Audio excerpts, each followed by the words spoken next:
आणि बातमी आहे अजितदादा संदर्भात। उपमुख्यमंत्री अजित पवार विधान भवनात येताच छत्रपती शिवाजी महाराज यांच्या पुतळ्यास हार घालण्यासाठी जात होते। मात्र यावेळी गिरीश महाजन यांनी त्यांना एकनाथ शिंदे येत आहेत, आपण एकत्र हार घालू असं सांगितलं। आणि यावर अजित पवार यांनी विचारलं की कधी येत आहेत ते, नेहमीसारखंच लेट येतील, हे अजून वर्षावर आहेत। यानंतर हशा पिकला। अरे अजून सीएम वरच्यावर आहेत।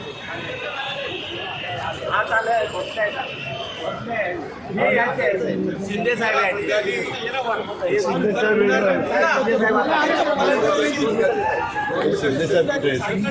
शक्यच नाही, ते नेहमीसारखं उशीर करणार। कुठला जिमखाना? पोलीस जिमखाना? तू सकाळी घेऊन का नाही आला? मला परमिशन नाही। 12ला किती वेळ नाही हरकत नाही, पण 11 चालू होईल मग तर तसं म्हणलं तुम्ही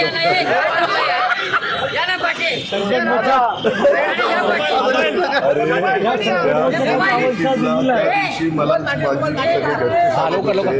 म्हणजे तुमचा गिरीश असा पळत होता, म्हणजे जरा तरी त्यांची आबरू राखली, काही नव्हती, काही नव्हती।